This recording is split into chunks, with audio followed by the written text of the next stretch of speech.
Welcome to another edition of the Bones of Advertising. I'm Craig McLeod, and this guy here is John Douglas, and I'm feeling thirsty. I was about to say, you look like a man who could do with a drink. Yeah, I am in need of something that's amber, it's crisp, and it makes a little sound when you take the top off. Oh, Hey, have you been doing a bit of research? Have you been doing a bit of research? well, I've been doing a lot of research. If you call research tipping them in, yeah, I've been researching for a long time. I actually had to pull myself up last week post-lockdown and just go, enough is enough, no more. And I must say, I'm feeling far better. 4 days off them, feeling brand new, almost 6'5" again. Oh, 6'5". Almost well done. Now, let me I'm only 6'3", but almost 6'5". While I can see myself there, it looks like I'm a bit disheveled. That's only because I don't want to look as though I've been doing too much research myself. I want to make myself look a bit nicer for the, thank you very much. Well, JD, have you got a bone for us to pick over today? We've been talking around it. What is the bone today? I think we talk beer. Like, let's talk beer ads. Like this is one of the great categories in advertising. What about, JD? Where are we going to start? Let's go back in time a little bit to, a matter of fact, I got it now. Yes. One of the absolute all-time favorites. That is a ripper. That is recognized, I think, around the world as one of the world's great beer campaigns. BB. And why they ever went away from it, to come back to it, like when the rest of the beer market was sort of plateauing and sort of going down like that, BB was, plateauing, but plateauing, like it wasn't, but because it wasn't growing, the bloody brains in it, Carlton United Brewery, went, oh, we need to change the marketing. and that's when everyone in Australia went, you're a fucking idiot. And they quickly turned it around and brought back a voice that sounded a little bit like John Millions. But this ad, let's play this.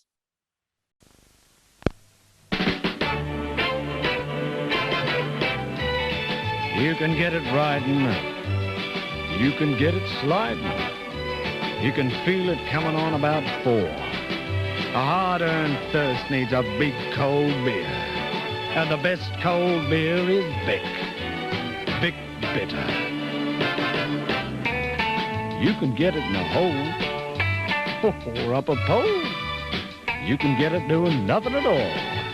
A hard-earned thirst needs a big cold beer, and the best cold beer is Bic. A long, cold Bic. You can get it walking. You can get it talking. You can get it working a plow. Matter of fact, I got it now. A hard-earned thirst needs a big cold beer, and the best cold beer is Bic. Victoria Bitter.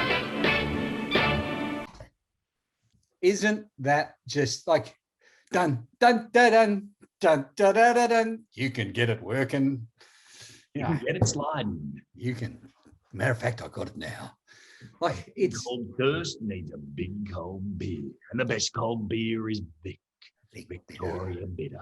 Yeah, I love it. Yeah, so this is one of the classic beer motifs, is that it's a reward for a hard day's work. Like, you've done a bit of hard work.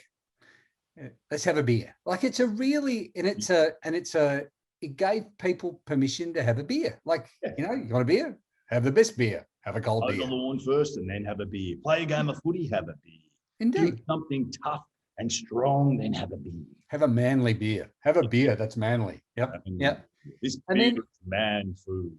Yep. And that is one of the classic motifs in beer advertising. And if you look at most beer, I always like this. The great Ted Horton used to say, if you look at the beer shelf in any pub, there's 20 beers you can buy, but only one that you had to earn, and that was a VB.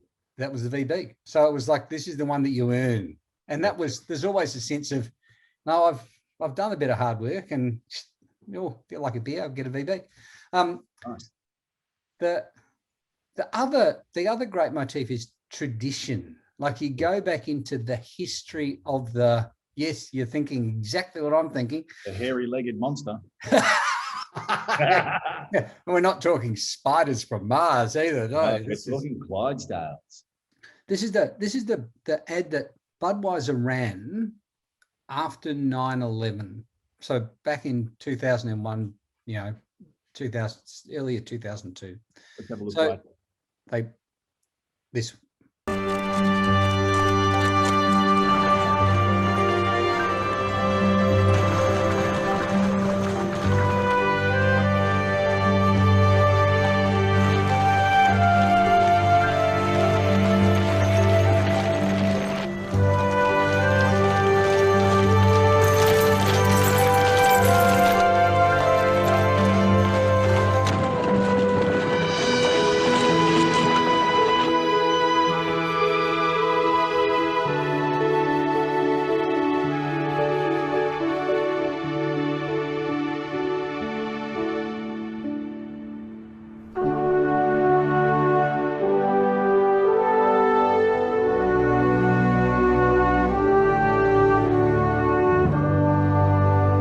Great.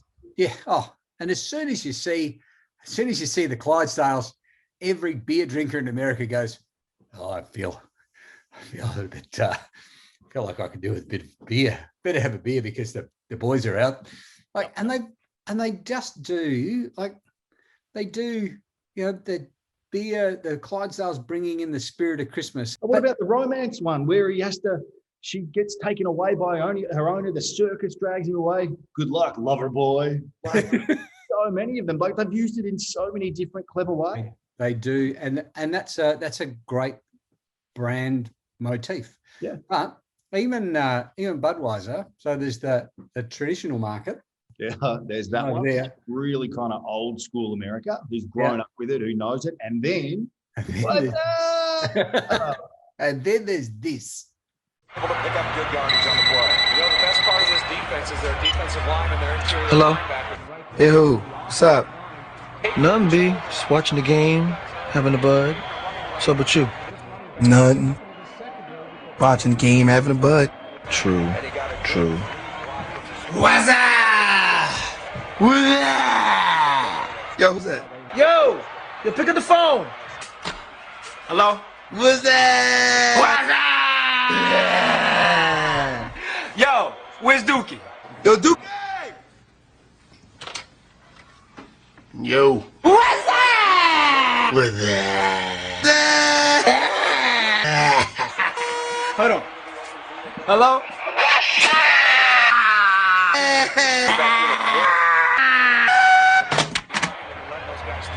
So what's up, B? Watching the game, having a bud. True. One of my absolute favorites. I still do it today, to this day. And I don't even know that it ran that much over here, did it? I don't remember even seeing it. No, I don't think it ran over here. I mean, it ran on YouTube, but it never ran over here. I will still today with my mates do it from time to time. Just we're going to the footy or something and you see them, what? Yeah, and then someone else will chime in and then, like they're picking up phones and someone on the doorbell. It's bloody brilliant. It's fantastic. And then they did a follow-up in a Japanese restaurant. And the guy's eating, he's gone, wasabi. And his girlfriend's gone, what? And all of a sudden, the Japanese waiter's gone, wasabi. And the chef, like, wasabi. It's just fantastic. I haven't seen that one. Amazing. Yeah. Look it up. It's fantastic. But so there's the traditional part of Budweiser. And then it was that, we're going to go for a new market. Yeah. So go across the pond and you look at the traditions of beer marketing, and I'm going to play a little piece here from, I think it's from the early 80s. I think it's like 1984 or something. Okay. It's for John Smith's. May have been earlier, may have been 78. Anyway, so forgive the quality of this ad, but it's just delightful. How about play? Like your new dog art, right? Here, boy. Up, up. Down. Sit. Heel. Doesn't do much, does he? Fancy a drop of John Smith's?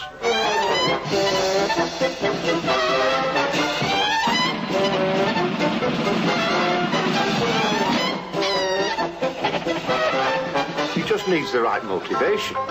John Smith's bitter, a tough act to follow.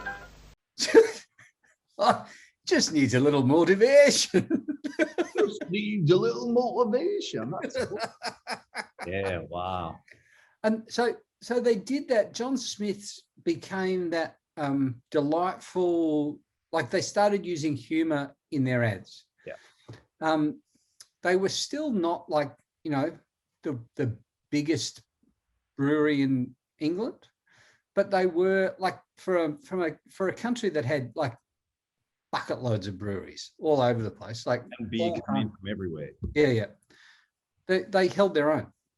And then they went back to their roots. So you look at the history. There's always a story in the history of a brand if you can dig, and if the story is interesting enough, you can turn it into something entertaining and impactful. Go back and watch the bloody Burn Back piece again. But like, where's the impact? Does it matter? Is it relevant? You know, what is it? Why should it matter? And so John Smith get Peter Kay, who is quite possibly one of the funniest, but quite just he's a little naughty and he's a little offensive and he's a little, you know, he's delightful. But this is back when they weren't quite as politically sensitive as perhaps they are today. It was a Political correctness required. You could pretty much ask about with almost anything. Yeah. So they ran a whole series of them, but this is my favorite. This is they ran this at Halloween. So here we go. You know what I mean? So good, mate. Hold on here. Hello, Sarah. It's babysitter. Yeah. What's up? Okay, put her on. Hello, Brittany. It's Daddy. You what? She's having nightmares about the wardrobe monsters. There's no such thing as wardrobe monsters. It's the burglars that breaking through the window. That's what you want to be worried about. Sweet dreams. She's gone. 2 more lambooners here. What? Oh, there's no such thing as wardrobe monsters, love. You just got to watch out for the burglars that are coming through the window. Really? Yeah, then that what? What? You don't need to worry about anything. It's just the burglars in the window. Nothing. Indeed. And then, so humor is the other. So there's tradition, there's reward for hard work, and there's humor. And so Carlton United did the big beer ad, which is fantastic. Yeah. But the one that I like out of the whole kind of when they were reinventing Carlton was Beer Chase, which to my mind is still like you can't drink and drive, but you can do this. 4 Carlton drafts, thanks, mate.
like the look on their face when the barman goes, I know. Unbelievable. So good.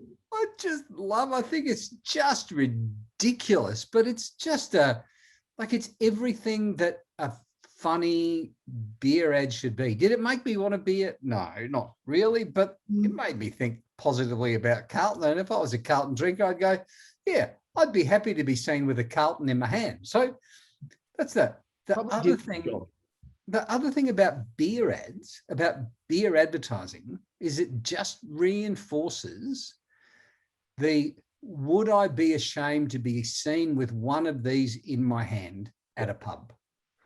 And so if you can do an ad that makes blokes laugh, and blokes can be bogans from anywhere, they can be, bogans who live in Double Bay in Sydney. Yep. Will I be, if I've got a glass with a Carlton United logo on it, will I be embarrassed to be seen drinking out of that? No, I won't. And so that's what, like, beer advertising has to appeal to. So they look at that 50% of your market. If 60% of your market's drinking 90% of your product, just talk to them. Target them. Yeah, indeed. Yep. And then so you've got as we've touched on, you've got tradition, you've got earn it, and then you've got humor, and then you've got Guinness. Like, you're talking the surfing ad for Guinness. Is that where we're going? it's amazing. It is, like, seriously a work of art.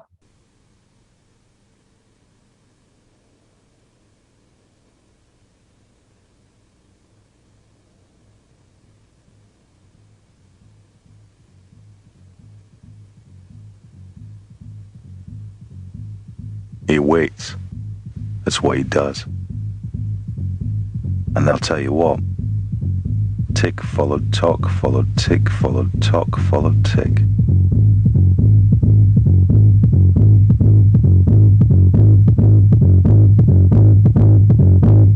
Ahab says, I don't care who you are, here's to your dream. The old sailors return to the bar. Here's to you, Ahab! And the fat drummer hit the beat with all his heart.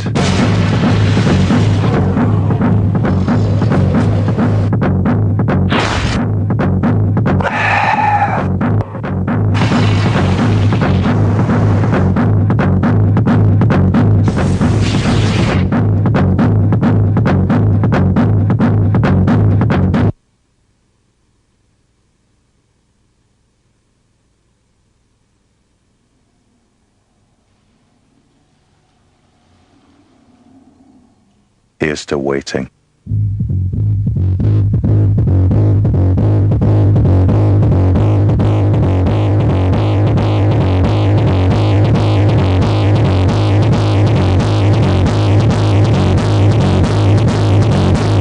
It is a great piece of art.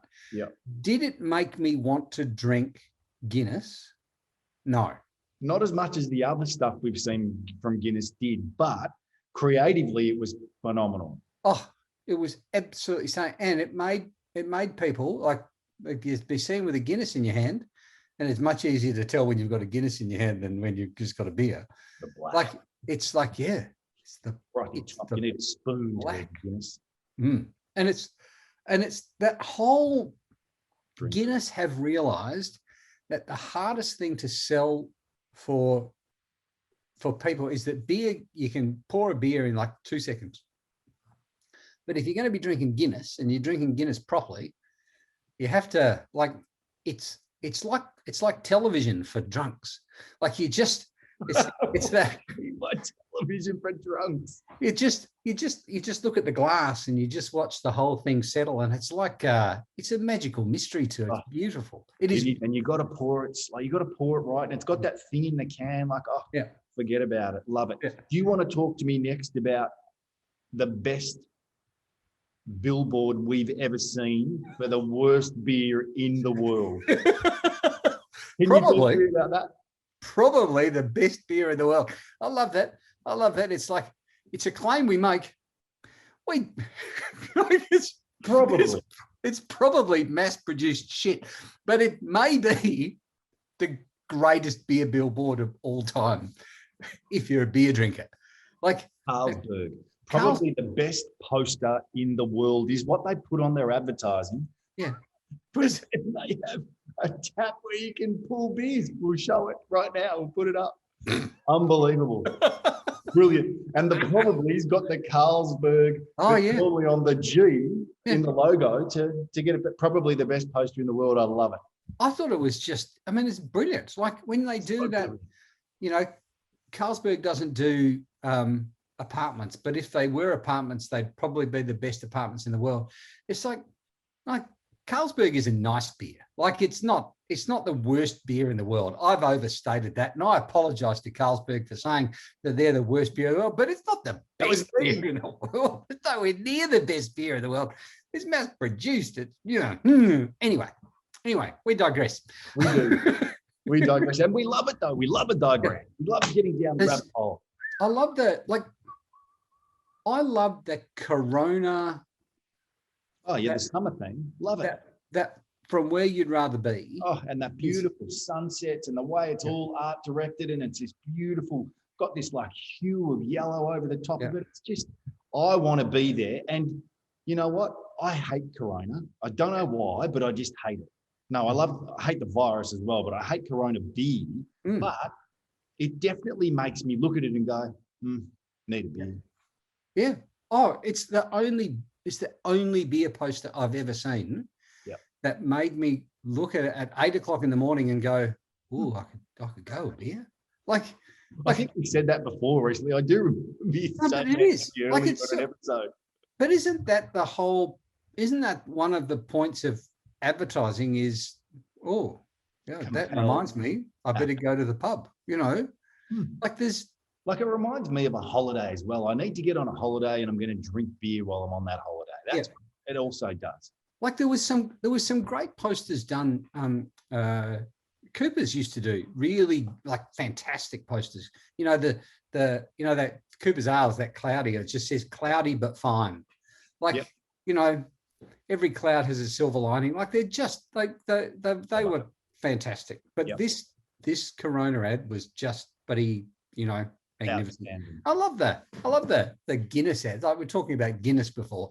Those Guinness posters, like, you know, the toucan and the alligator and the guy Guinness for strength. It's like there's a bit of an overpromise. I'll just comb a horse, like inside an alligator or a crocodile. Love it. So good. And so then beer drinkers, beer people, beer advertisers, like you suddenly start to think, oh, maybe women drink beer as well. But what do you mean? Men drink cocktails? Yeah, not well. See, this is the clever thing here. This is an ad. It is. Let's play it.